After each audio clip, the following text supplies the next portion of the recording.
In the last few days, since the student loan forgiveness decision came out, questions abound from borrowers and non-borrowers alike.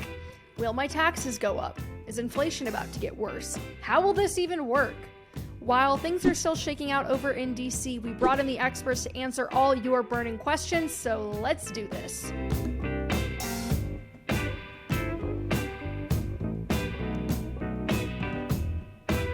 Welcome to a special bonus episode of the Money with Katie show, Rich Girls and Boys. We don't do these very often, but given the huge decision that came out of the White House last week, we decided it made sense to bring a professional on the show to walk us through everything you need to know about what is likely to happen next in the saga of student loan forgiveness. I will link sources for all the claims in the show today in the show notes in case you're curious and would like to dig in yourself. So our guest today is Megan Landris, a student loan consultant and FINRA certified student loan professional. Yes, that is evidently a thing because obviously this is all pretty complicated. Her specialized education around student loan debt allows her to guide borrowers through informed repayment decisions, taking into account their full financial situation and goals. So Megan joined the organization Student Loan Planner in 2019, and she's since consulted on $160 million of student loan debt for more than 900 households. So, before we chat with Megan, I want to acknowledge the elephant in the room here. The Biden administration's policy decision was both extremely popular with some people and extremely controversial with others. Depending on your unique experience, political beliefs, perspectives, you may agree and be thrilled or disagree and be furious with this program. But this episode is about navigating what this means now that it's happening and address some of the most popular concerns that I have heard since the announcement came down last week about what this means for the American people in general, not just the student loan borrowers, aka think taxes and inflation. First, let's get the lay of the land. There are about 45 million federal student loan borrowers in the U.S. who hold a cumulative $1.6 trillion of debt, which is the second largest type of debt in the country behind mortgage debt. More than 60% of these borrowers, about 27 million of them, are Pell Grant recipients. And according to the Department of Education, of those Pell Grant recipients, 66% of them came from households with an annual income of $30,000 or less.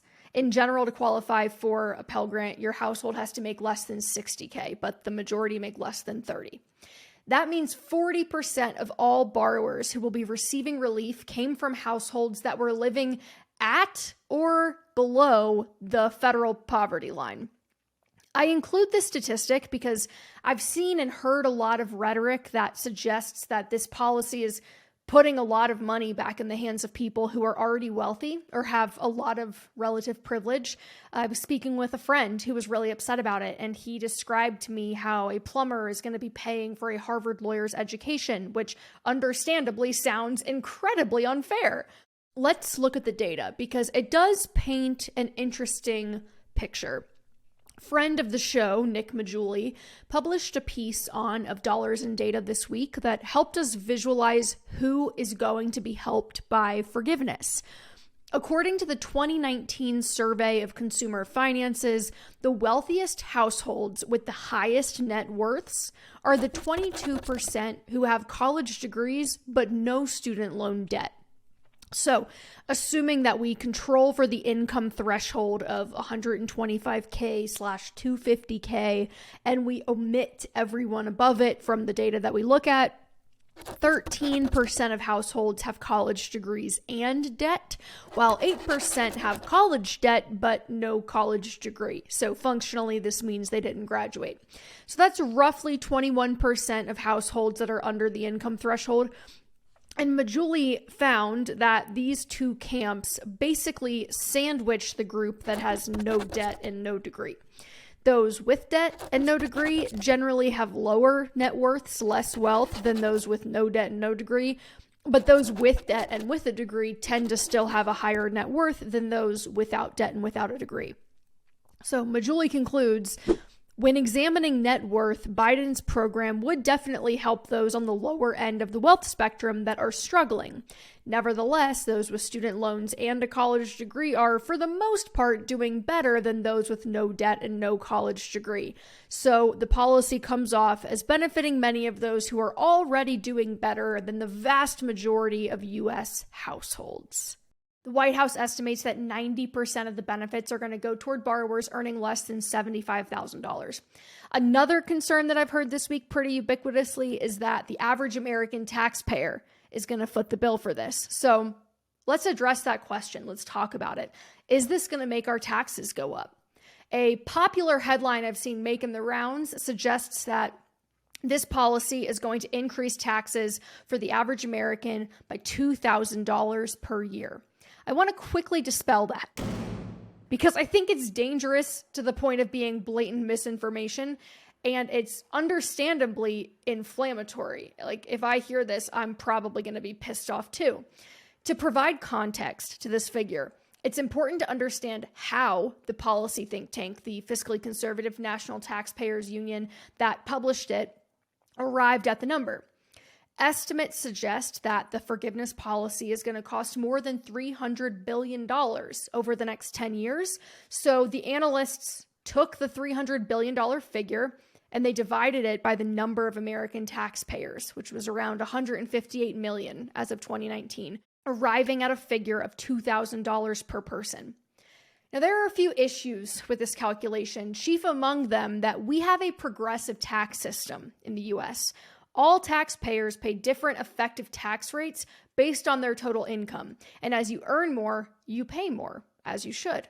To divide the total cost of the program evenly amongst every taxpayer, regardless of their income, ignores the fundamental reality of how citizens are taxed. And frankly, it takes advantage of the clickbait potential behind claiming it's an average. In reality, $300 billion represents about 0.5% of our annual spending as a country. Newsweek actually investigated this figure as well and recalculated it based on the progressive tax system to determine how much it would cost if it were placed on taxpayers' shoulders directly, and found that taxpayers who earn less than $50,000 per year would see a tax increase of about $15 per year for the next decade, while those earning above $200,000 per year may pay up to $995 more per year for the next 10 years. That is, if the government raises our taxes at all to pay for this, which historically hasn't been very common. Here's why I say that. We have been operating with a pretty strong deficit for the last 20 years. We haven't really had a budget surplus since Clinton's presidency between 98 and 2001. Last year, we spent nearly $7 trillion, and we only earned $4 trillion in tax revenues, which is why my personal attitude toward this expenditure is that it's receiving a disproportionate amount of rage for how relatively insignificant it is compared to the amount of money our country spent on things like stimulus checks and PPP loan forgiveness. Stimulus checks alone, for example, cost 3 times as much as student loan forgiveness. Now, that is not to say that you have to be a fan of any of that spending. You may disagree with all of it and think that we're just spending too much in general. My point is merely that comparatively, this amount is not a lot. And as a result, it's very unlikely that this specifically would impact your tax bill much, if at all. Now, there is a new tax proposal floating around right now to help fund Medicare. And from what I've seen via taxfoundation.org and an Ernst & Young tax memo for this 2023 proposal, it aims to increase income taxes for those earning more than $400,000 per year single or $450,000 per household. We are seeing conflicting reports for the married filing jointly figure as of the time of this recording.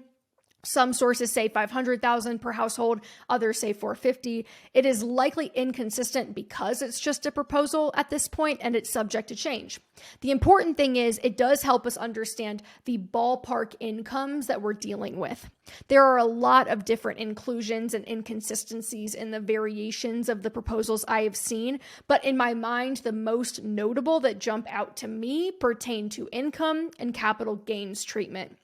For example, the new proposal would also treat realized long-term capital gains on more than $1 million in a single year as ordinary income. And perhaps the most shocking move, tax unrealized capital gains on households that have more than, drumroll please, $100 million in net worth. I'm going to be honest, though, I really doubt that's going to pass because it would negatively impact the 10 richest members of Congress who all have net worths of more than $100 million. And, well, we all know what that means. For context, having a net worth of more than $100 million represents just 0.01%, the richest 0.01% of Americans. And I'm pretty confident that that subset of our country is not actively listening to the Money with Katie show, though if you are, hi, how are you? My Venmo is Katie Gatti. The point is, if you earn less than $400,000, the likelihood that your tax bill is about to measurably increase to pay for any of the government spending that has occurred over the last few years is relatively unlikely. What's more likely is increased taxes in the next few years on the richest 4 to 5% of Americans, and inflation that slowly shrinks the value of our federal debt over many years, which is a trick as old as time. Oh yeah, inflation. That is another popular concern right now, and admittedly, the one that initially seems the most legitimate to me. But it turns out that one may not be as much of a concern either, if we are to believe the Wall Street Journal's reporting. Michael Gapin, the head of U.S. economics research at Bank of America, pointed out that federal loan borrowers have had their payments frozen for the last 2.5 years, which means they likely have not been making payments. So their disposable income is not necessarily going to go up relative to where it is now. In other words, we have already been living in a reality for the past 2+ years where folks don't make payments on their student loans. And Gapin's theory is that things would stay relatively the same. A Goldman Sachs analysis that was released last Thursday found that student loan payments would fall from 0.4% of personal income to 0.3%, and they aren't projecting debt cancellation to have much of an effect on inflation. The report said, and I quote, "Debt forgiveness that lowers monthly payments is slightly inflationary in isolation, but the resumption of payments in January by everybody else is likely to more than offset this." Of course, not everyone agrees. Mark Goldwine, the senior policy director for the Committee for a Responsible Federal Budget, LOL, that sounds like a fun job. A nonpartisan think tank told the Journal that even the 23 million borrowers with remaining balances still have 4 more months of deferred payments, which will probably continue to boost inflation until January at the least. Now, I personally find Gapin's explanation and the Goldman Sachs report that, federal loan borrowers haven't been making monthly payments for the last 2+ years, so those who receive forgiveness won't actually see any change in their expenditures income, and the fact that everyone else will resume payments in January and therefore have less to spend each month, to be a pretty cogent explanation for why inflation fears may be a little overblown. Of course, it's also worth noting that this does very little, if anything, to actually solve the problem. A recent think piece I read by a guy by the name of Mike Solana breaks down this, as he calls it, unmitigated disaster by proposing a few solutions that would have actually helped, including, number 1, make repayment of all student loans assumed to the current year only 100% tax deductible and retroactively, at least in some part, for people who already paid. So that would be his attempt at making this quote unquote fair. Number 2, remove all legal barriers to discharging student loan debt in bankruptcy. This is a big one. Student loan debt is the only type of debt that is non-dischargeable in bankruptcy, which means there's literally no way out. Number 3, abolish the institution of federal student loans. All right, so the thinking goes that if we abolish the federal backing of student loans and make them dischargeable in bankruptcy, well, now lenders have to be more judicious about who they loan to. Gone would be the days of the government handing educational institutions a blank check for however many zeros they can fit on the dotted line, and the hope is a sort of price signal would be restored in the market. that degrees that have a higher chance of quote unquote paying off may allow a borrower to get more.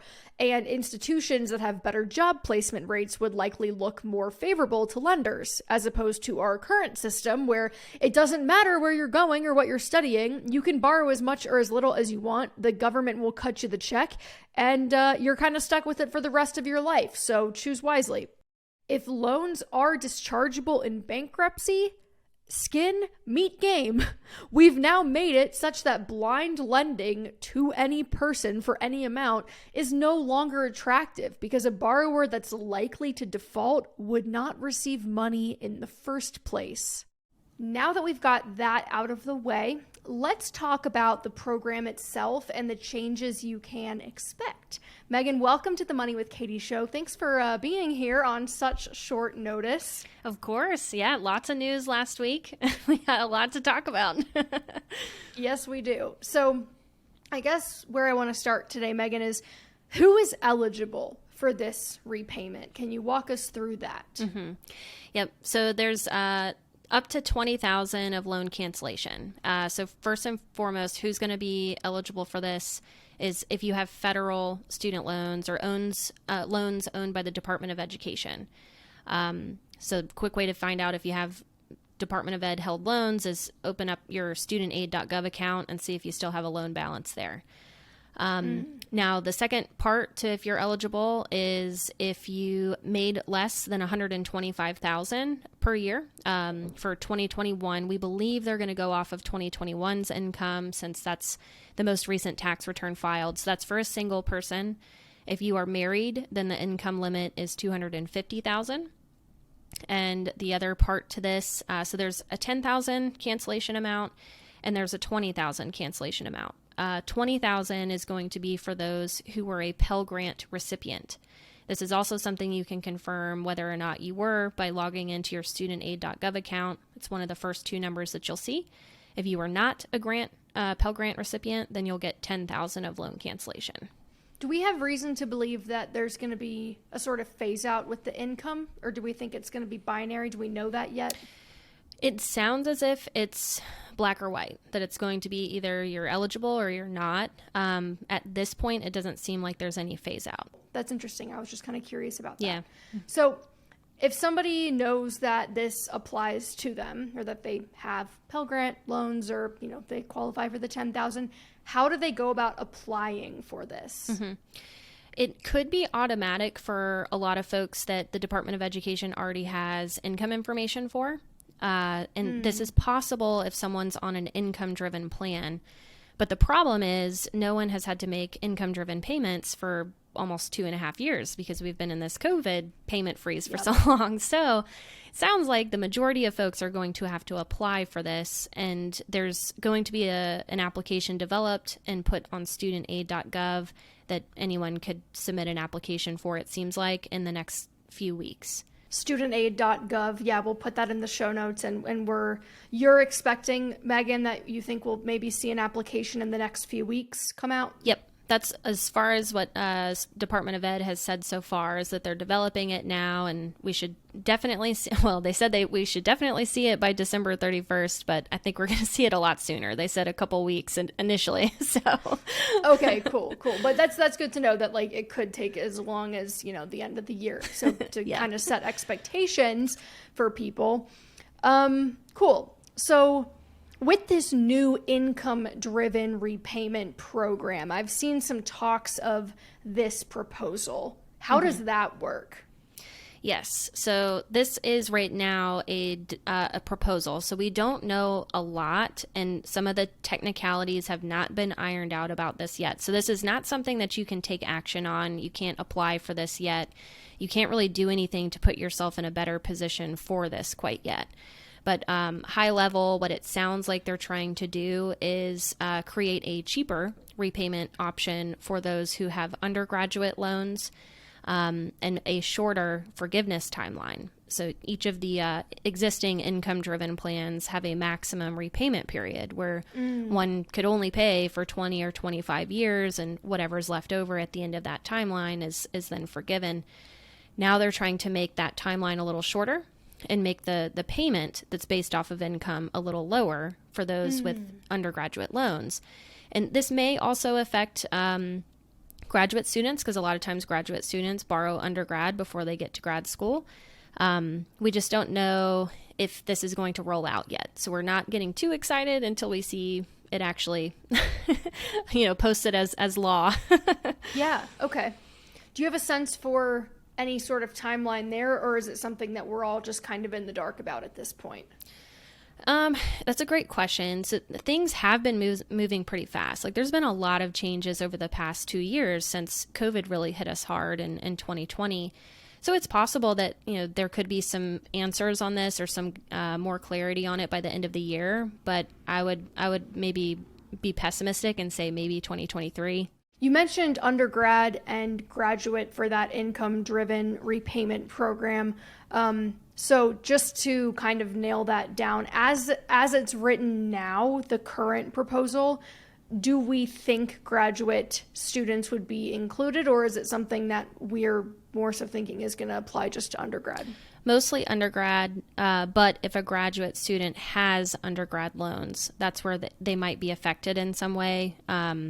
But interesting. Yeah, if they just have graduate school loans, doesn't seem like they're going to be part of this equation. Okay. Interesting. So I guess from here, I really would love to hear about this public service loan forgiveness limited waiver opportunity.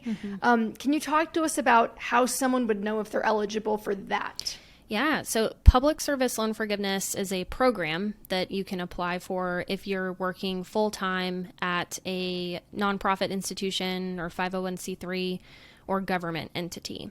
So if you are a public service worker, this could be eligible to you if you have federal student loans as well. Now, the PSLF waiver is a second chance for people to go back and get prior payments that were deemed ineligible for the program because they either had the wrong types of loans at the time, which and this is also going to sound confusing, there's multiple types of federal loans that one can have. Only direct loans are eligible for the PSLF program. And so some folks may not in the past have known that they didn't have the right loans for PSLF. So they had been making payments on those prior loans and not getting credit. Oh, no. Yeah. So this waiver is a big deal for that purpose. It's allowing people to go back and get credit for all of those prior payments that they made on the wrong types of loans or even on the wrong repayment plan. So the other part to PSLF is you have to be on an income-driven plan.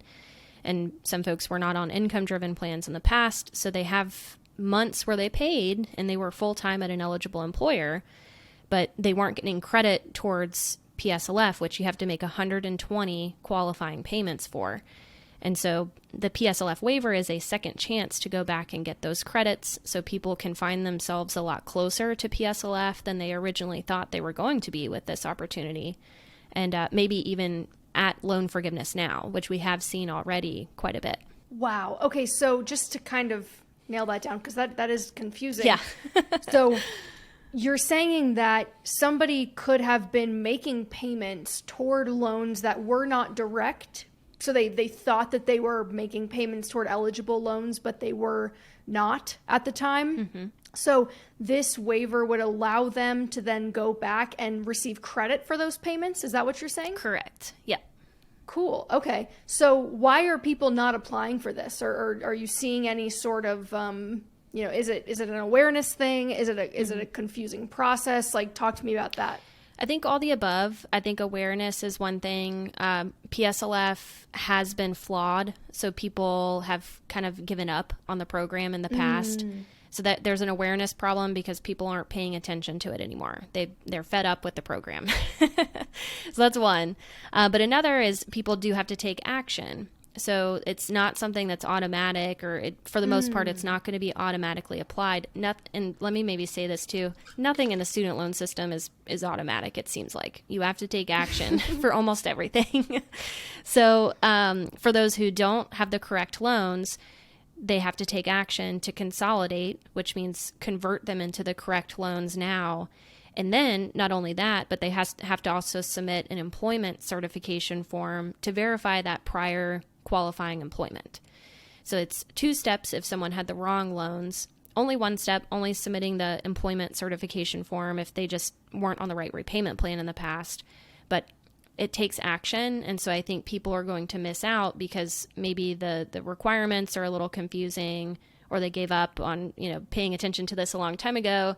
Or, another just simple thing that keeps me up at night is like, it's been so long since people have had to be in repayment. So email addresses may have changed. Addresses in general, like physical mailing addresses, have changed. So the Department of Education is getting this information out there through the contact information that they have on file for these people, which may or may not be correct. And if, people aren't hearing about it on social media or in the news, people can miss out that way as well. That's pretty scary. So even now, though, if somebody thinks, hey, I'm working at an eligible institution, I have been the whole time, or I was when I was making the payments, they still would have to go and did you say convert the loans to the direct loans? That is still part of this step? Mm-hmm. Yep. If they had the wrong loans, yes. If they had the wrong loans. Okay, cool. So if anyone's listening to this who thinks this might apply to them, it sounds like you want to Google public service loan forgiveness limited waiver opportunity to see if this is something that you should be pursuing. Megan, anything else that you want to leave us with today or that you think is worth knowing that we have not touched yet? Yeah, so this is a lot of information. I think the most direct source right now for you is going to studentaid.gov, signing in, updating your contact information, and completing the PSLF help tool, which is in the Department of Education, that studentaid.gov website, because that'll give you step-by-step on, it'll recognize if you have the wrong loans or if you're not on the right repayment plan. So it can help guide you through what your next steps are. And it's still going to be a lot of information, but it'll be a really great first step to making these next moves. Amazing. Megan, thanks so much for joining us today. Thanks for having me. All right, y'all, that is all for this special bonus episode of the Money with Katie show this week. Before we go, comment below what you think the most interesting part of this conversation is, and remember to like and subscribe to our channel. Thank you for tuning in. I'll see you next Wednesday, and we'll get back to our regularly scheduled programming.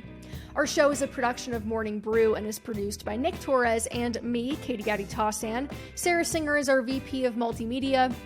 And additional content editing comes from our lovely senior editor, Hannah Velez, while fact-checking comes from the wonderful Kate Brandt. Our video producer is Christy Muldoon, and Sam Cat is our VP of Chaos, though he is napping quietly today, while JoJo is our Chief of Woof.